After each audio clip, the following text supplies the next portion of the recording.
You are standing in an elevator. You press the button for the fourth floor. The doors slide shut. You have exactly 7 seconds before they open again. What do? Before you can even think, your hand is already in your pocket. You unlock your phone. You swipe. You don't even know what you were looking for, maybe a text, maybe the weather, but you had to fill the gap. That 7-second silence felt terrifying. We have effectively killed boredom. We treat it like a virus.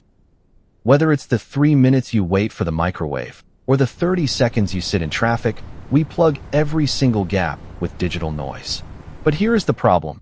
You think you are killing time, but you are actually killing your creativity. Your brain has 2 modes. Mode 1 is the doer. This is when you are answering emails or driving. Mode 2 is the dreamer. This mode only turns on when you are doing absolutely nothing. It is the part of your brain that connects the dots.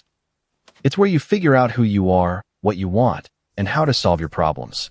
By constantly flooding your brain with cheap distractions from the moment you wake up to the moment you sleep, you keep the dreamer permanently switched off.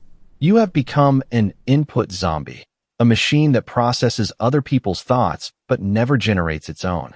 You feel stuck in life not because you aren't smart, but because you never give your brain the silence it needs to think. You have traded your own inner voice for a podcast about someone else's life. You are a stranger to yourself because you haven't met your own thoughts in a decade. So why does sitting alone feel so painful? Why does a quiet room make your skin crawl? To understand this, imagine a simple seesaw inside your brain. On one side is pleasure. On the other side is pain. When you check your phone or watch a TikTok, the seesaw tips toward pleasure. You get a little hit of dopamine. It feels good. But here is the catch. Your brain wants to stay level. It hates being tipped over. So, every time you tip toward pleasure, your brain spawns little pain gremlins to jump on the other side and balance it out. In the past, we had breaks. The seesaw went up and down. But today, you are spamming the pleasure button 24/7. Music at work, YouTube at lunch, Netflix in bed. You are forcing the pleasure side down all day long. To fight back, your brain has to pile on huge amounts of pain just to keep you level. Eventually, the seesaw gets stuck. You aren't feeling pleasure anymore. You are just trying to feel normal. This is why a beautiful sunset feels boring to you now. It's not heavy enough to move the broken seesaw. This is why you need 3 coffees just to wake up. You have numbed yourself.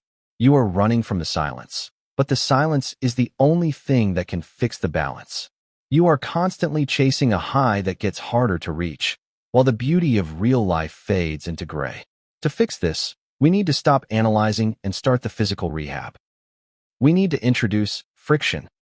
We need to make you sensitive to joy again. The only way to do that is to stop the cheap pleasure and embrace the boring. This brings us to method 1, the silent walk. Every single day, I want you to walk for 20 minutes. But here is the rule. No headphones. No music. No phone. Just you and the pavement. At first, you will hate it. Your brain will scream at you.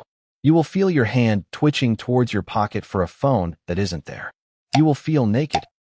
It will remind you of embarrassing things you did 5 years ago. It will make you worry about money. This is normal. Let the anxiety burn off. Think about the last time you had a truly great idea. It was probably in the shower, right? Why? Because the shower is the only place left where you aren't distracted. When you stop consuming, your brain finally starts creating. It enters a state called autobiographical planning. It starts cleaning up the mess in your head. It connects dots you didn't see before. By walking in silence, you are basically taking a 20-minute mental shower. You are washing off the digital grime. Blaise Pascal, a famous philosopher, once said, "All of humanity's problems stem from man's inability to sit quietly in a room alone." He was right. Boredom is a mirror. It forces you to look at the parts of your life you are trying to ignore. If you hate your job, the silence will tell you. If you are lonely, the silence will scream it at you. That realization hurts, yes, but it is also the fuel you need to change. You will never fix your life as long as you are comfortable distracting yourself from it. You need to be bored enough to be desperate, because desperation is where change begins. Once you can handle the walk, you are ready for the ultimate reset, the wall stare. Once a week, set a timer for 30 minutes. Sit in a chair and do absolutely nothing. You can stare at the wall, look out the window, or close your eyes. But no phone, no book, no sleep. This is weightlifting for your focus muscles. By sitting through the boredom, you are proving to your brain that silence isn't scary. Think of this like a sugar detox. If you eat Skittles for breakfast, lunch, and dinner, a regular apple tastes like cardboard. It has no flavor because your taste buds are fried. Real food is boring compared to candy. But if you stop eating sugar for 2 weeks, suddenly that apple tastes amazing. It explodes with flavor. Your brain works the exact same way. Right now, you are addicted to the fast pace of the internet, so real life feels bland. Talking to a friend feels slow. Reading a book feels like work. By sitting with the boredom, you are cutting out the sugar. You are letting your brain reset its baseline. When you come out the other side of this, weird things happen. Colors look brighter. Music sounds deeper. You actually want to do your work because your brain is starving for any kind of stimulation. It's like being hungry after a long fast. Even a plain piece of bread tastes like a feast. You don't need a carnival to feel happy anymore. You just need to be alive. You realize that boredom was never the enemy. It was the waiting room for your own potential.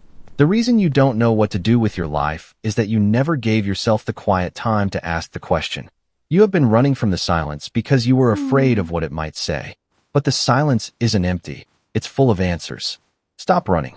Turn off the phone, sit in the chair, and let the silence tell you who you really are.